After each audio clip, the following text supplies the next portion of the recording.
I'm Nancy Cordes in New York. Adriana Diaz is off. Tonight, there are troubling new signs that Russia is on the verge of invading its neighbor Ukraine, putting all of Europe on edge. Russian President Vladimir Putin was seen observing a series of nuclear drills today and a mock battle. It happened just north of the Ukrainian border, and it involved warplanes, tanks, and rocket launchers.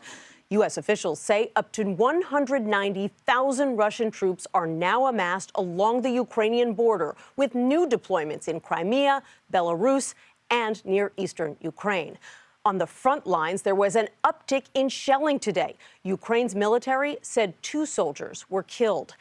Russian separatist leaders in eastern Ukraine ordered the evacuation of women and children, and thousands have already fled.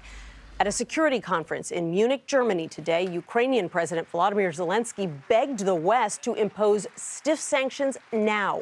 Zelensky met with Vice President Kamala Harris, who called this a decisive moment in history, one day after President Biden said he is now convinced Putin does intend to attack. CBS's Christina Ruffini was there for all of it. She is in Munich and joins us now. Christina, good evening. Good evening, Nancy. Well, it's crunch time, and everyone here this weekend knows it. One last shot at diplomacy, if diplomacy even still has a shot. We're not really living in delusion. We understand what can happen tomorrow.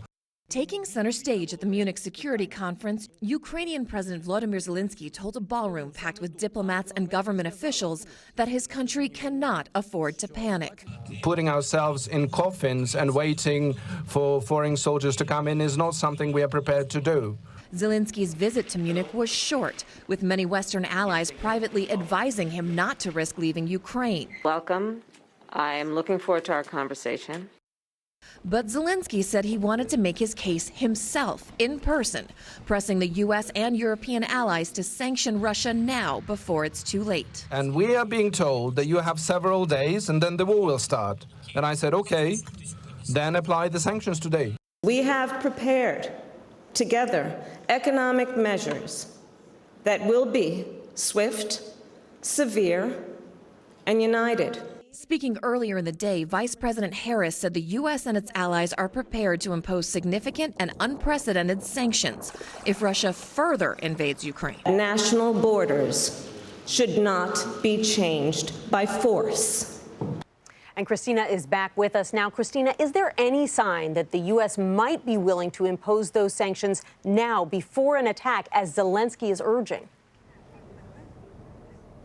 In a word, no. I spoke to a U.S. official shortly after the meetings today to ask if there was any change in America's position, and they said they still believe the best way to deter Russia from crossing that border is to hold their fire until if and when Vladimir Putin unleashes his. Nancy. Christina Ruffini in Munich, thank you.